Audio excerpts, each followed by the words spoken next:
Hi, Chef Mike here with Tupperware, and we're going to go a little Asian today with a sesame ginger snapper along with sticky rice and asparagus. We're going to be using our microwave rice maker for the sticky rice and our wonderful MicroPro grill for the snapper and for the asparagus. The rice takes the longest to cook, so I'm going to start with that. The microwave rice maker is awesome. And I'm using Chinese or Japanese style sticky rice. It's very short grained. Unlike arborio rice for risotto, this is going to be sticky, not creamy. So I've got about a cup of this, and I'm going to add a little bit of salt, because you should always salt your rice before you cook it, because there's no way to really get the salt in there once it's already absorbed the water. And now I'm going to add about a cup and a half of water. Give it a quick stir to dissolve that salt. And now I'm going to put the insert on, the cover, clamp down the ears. And this is two-stage cooking, so many people don't realize that their microwave is either on or off. But believe it or not, you can actually control the power level of most microwaves. So we're going to start off with 5 minutes at full power and then 15 minutes at 50% power. So here we go with the 5 minutes.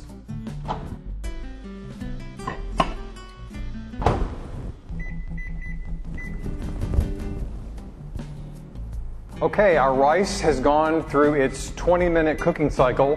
Remember, we started 5 minutes at full power and then 15 minutes at 50% power. So that's what is just finished.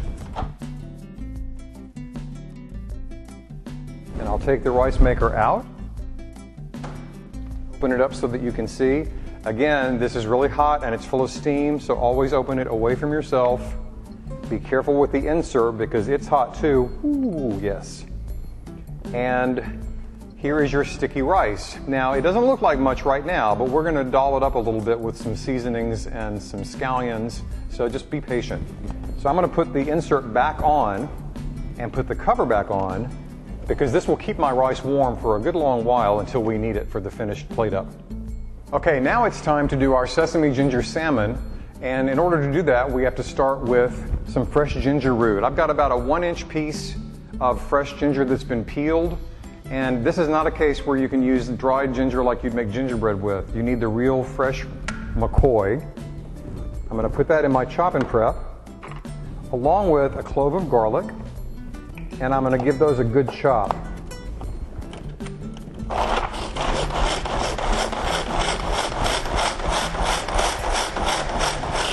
And as you see, that takes very little effort to get very finely chopped garlic and ginger. So I'm going to transfer those into my quick shake.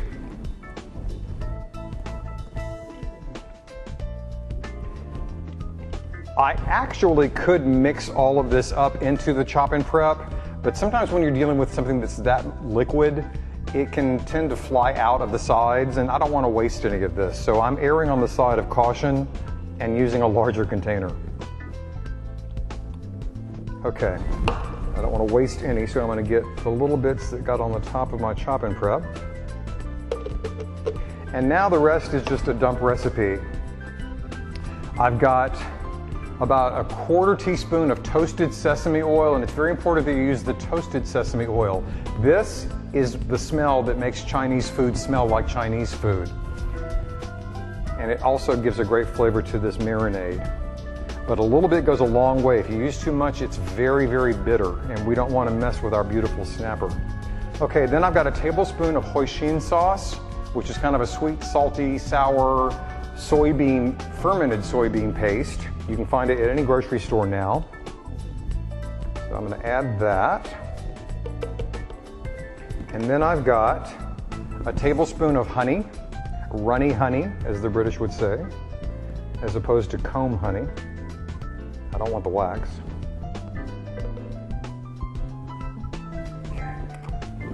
Then I've got about a 1/4 teaspoon of ground white pepper. The Chinese tend to use white pepper more than black pepper. And if you don't have white pepper, the world is not going to come to a screeching halt. You can use it. But the white pepper does definitely give it more of that Asian flavor. And then our last ingredient is going to be about a tablespoon of soy sauce. You can use reduced sodium if you want, or just full strength with the red cap. It doesn't matter. In this case, it doesn't matter. Okay, so I'm going to pop the top on and shake it up.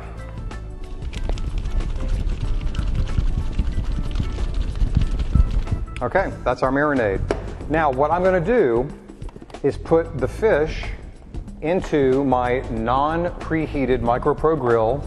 I don't need any fat, I don't need any oil. I'm just going to take the fish, and this has skin, so I'm going to put them in skin side down, right into the grill. These are about 6 to 8 inch fillet, 6 to 8 ounce fillets. And now I'm going to take half of my marinade and put it on top of the fish, because I'm going to save the other half to flavor our sticky rice. Just kind of spread it evenly over the top. And this doesn't require any waiting. I'm going to go right into the grill in grill position. So remember, the cover needs to be turned so that it drops below the lip. And now I know that I'm in grill position. 4 minutes.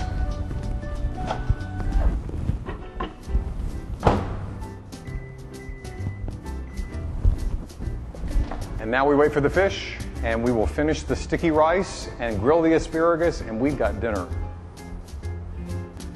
Okay, our snapper is just about done. So let's take a look and see how the 4 minutes did.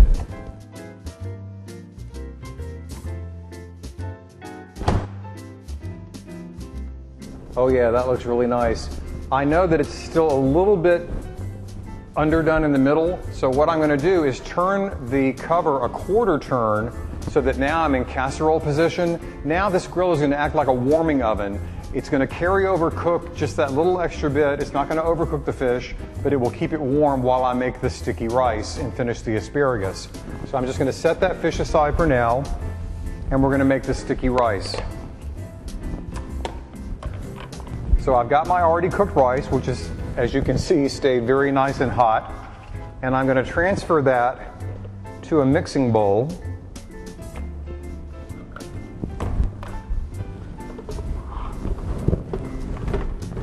And now I'm going to add the other half of our Asian sauce. And I'm going to get every bit because it is very tasty. Give that a little bit of a stir. I don't want to stir too hard because I don't want to break up the rice. I want it to stay sticky, but I also want to get it evenly blended. And before I've completely finished mixing it, I'm going to add some chopped green onion. It'll give some nice crunch and color and flavor. And I'm going to add a generous sprinkling of toasted sesame seeds. Again, that's going to give us some nice crunch and some really nice flavor. So now I'm just going to gently fold all of this together.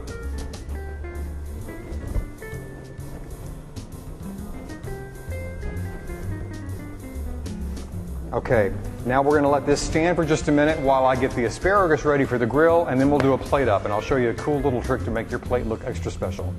Okay, so we've got our rice all ready. The fish is staying nice and warm in the MicroPro grill. Now I'm going to grill our asparagus. So I've got some asparagus that I've already washed, and I'm going to put it right into, again, an unpreheated MicroPro grill. And I've already trimmed the ends, but I wanted to show you kind of a cool trick. When you buy asparagus, you can't eat the whole thing. And some people don't really know where this woody part starts and stops. So here's a cool little trick. If you take a spear of asparagus and you bend it gently, it will break at the natural point. So everything on this side is edible. Everything on this side is like chewing on a tree stump. So just because you needed to know this. So I'm going to put in my asparagus, and I'm going to give it just a spritz. Again, we don't want to use a lot of oil or fat in the MicroPro grill. You don't need it. But I do want to give it just a spritz with, this is not cooking spray, this is actually aerosol oil. And I'm just going to gently toss it to coat.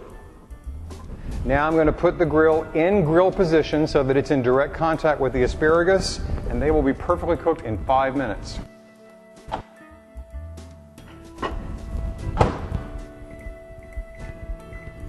Now while we're waiting for the asparagus, I'm going to show you that cool trick about plate up that I told you with the rice. So I've got my plate,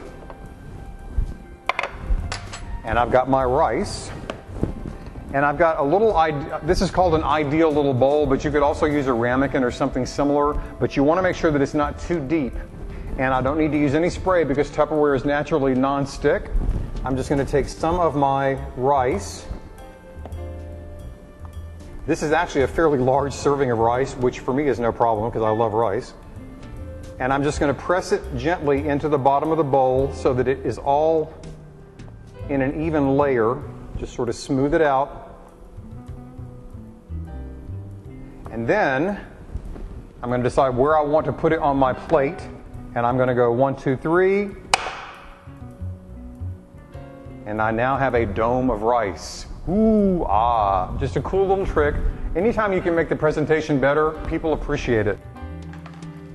I'm going to finish the garnish on the rice with just a little bit more of the green onion and a little sprinkling of the sesame seeds.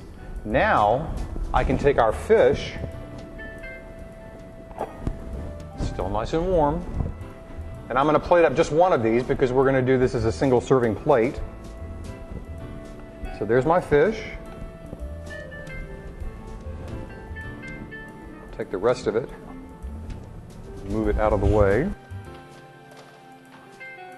So now all we have to do is wait until the asparagus is done, and we'll finish this plate up and get it ready to show you.